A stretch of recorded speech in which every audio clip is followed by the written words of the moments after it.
Isa ring dating uniformed officer ang ipinalit ng Malacanang bilang Special Advisor ng Independent Commission for Infrastructure o ICI. Kasabay nito, nilinaw ng palasyo na bukas pa rin ang kanilang pintuan kung gugustuhin pa rin tumulong ng nagbitiw sa ICI na si Baguio City Mayor Benjamin Magalong sa investigasyon sa flood control projects. Para bigyan ng mukha ang balita, Mobile Journal Julie Baiza. Natanggap na po at iginagala po ng Pangulo ang naging desisyon po ni Mayor Magalong. Kinikilala naman po ng ating Pangulo ang kagalingan ni Mayor Magalong. Ito ang sinabi ni Palace Press Officer Claire Castro kaugnay ng resignation ni Baguio City Mayor Benjamin Magalong bilang Special Advisor ng ICI. Nagpapasalamat pa rin daw ang palasyo sa mga pagsisikap ni Magalong na pangalagaan ang integridad at kredibilidad ng komisyon na nakatulong daw sa kampanya ng pamahalaan laban sa korupsyon sa flood control projects. Bukas pa rin daw ang pintuan ng Malacanang kung gugustuhin pa rin umano ng alkalde na tumulong. So ang pagiging special advisor po niya ay voluntaryo po at kung siya po pa rin ay makakatulong para po maibigay ang kanyang mga impormasyon, yan naman po ay welcome pa rin po sa ICI. Ngayong hapon, inanunsyo ng Malacanang na si former PNP Chief Retired General Rodolfo Azurin Jr. na ang papalit kay Magalong. Oras yan na matapos ang kanyang personal at administrative arrangements. Tiwala umano ang administrasyon na ang experience at leadership ni Azurin ay makapagpapalakas sa mandato ng komisyon na isulong ang accountability at transparency sa paggamit ng public funds. Kasabay nito, nagsalita rin ang Malacanang sa ibinunyag ni Senate Blue Ribbon Committee Chair Panfilo Lacson na umabot sa 100 bilyon ang isiningit na pondo ng Senado noong nakaraang taon. Sabi ni Lacson, halos lahat ng senador sa ilalim ng 19th Congress ay nagsingit ng hindi bababa sa 100 bilyong items sa ilalim ng 2025 General Appropriations Act, pero kalaunan ay na-hold for later release o FLR ang mga ito.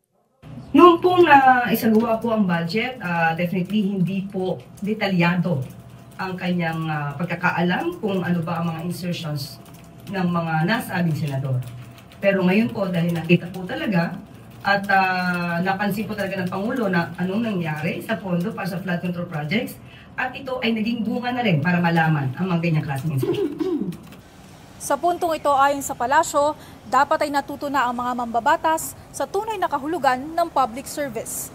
Mobile Journal Julie Baiza po, hatid ang mukha ng balita. Pag-usapan pa natin ang Independent Commission for Infrastructure at iba pang mga usapin sa palasyo kasama si Mobile Journal Merimon Reyes. Julie Baiza. Okay, nagbigay na ba, Julie, ng pahayag ang palasyo sa sinabi ni VP Sara na hindi stable ang gobyerno? Inilarawan ni Palace Press Officer Claire Castro na kasinungalingan yung naging pahayag ni Vice President Sara Duterte. Ginigiba lang daw ng mga tinawag nga niyang obstructionist gaya ng bise ang administrasyon. Malinaw daw na may ginagawa si Pangulong Bongbong Marcos na siya pang araw na nagpagsimula ng pag-iimbestiga sa korupsyon. Muli iginiit ng palasyo na matatag ang gobyerno, Pops Ray. Okay, Julie, may reaksyon na ba ang palasyo sa pagbibitiw ni Congressman Zaldico? Nasaan na ba siya? Sa ngayon, Pops Ray, wala pang inilalabas na pahayag ang palasyo o maging ang Presidential Communications Office tungkol nga sa naging hakbang na pagbibitiw ni Representative Zaldico. Kanina rin tinanong namin ang palasyo tungkol nga sa whereabouts nitong si Ko na nasabi nga nila na ang DFA o DOJ yung sasagot tungkol dyan.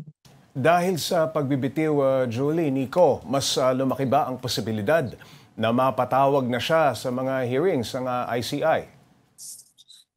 Pops Ray, umaasa of course yung ICI na lahat ng involved at lahat ng madadawit nga dito sa anomalya sa flood control projects ay maipatawag. Lalo't meron naman silang subpoena powers para nga mas maging buo yung kanilang investigasyon. Pero sa ngayon kasi, Pops Ray, of course, usapin pa kung kailan makakauwi si congressman ko or si former congressman ko. Okay, Julie, pero hindi pa rin ba posibleng i-livestream ang ICI hearings? Kasi sabi pa noon ng Pangulo, gusto niya sanang very transparent ang lahat ng affairs ng ICI.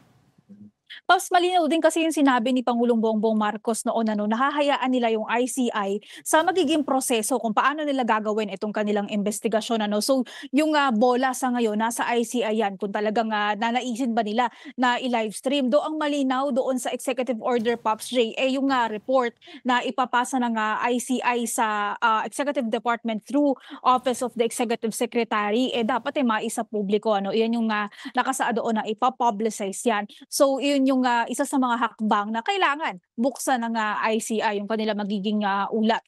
At Julie, natalakay din ba ang tungkol sa welfare check kay former President Rodrigo Duterte?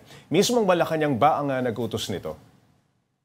Pops J, kanina na itanong kung may alam or ano nga yung impormasyon ng palasyo tungkol sa kalagayan ng kalusugan ni former President Rodrigo Duterte. Ang sabi ni Palace Press Officer Claire Castro, yung nabanggit nga ng dating asawa ni FPRRD na he is alive and maayos naman.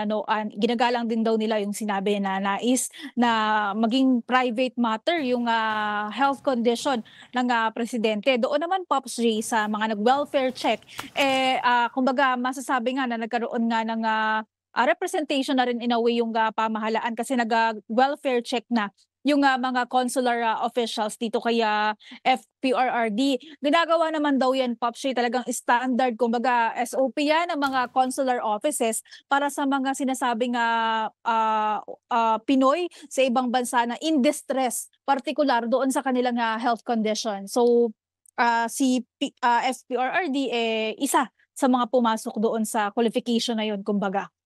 Alright, maraming salamat, Mobile Journal Julie Baiza.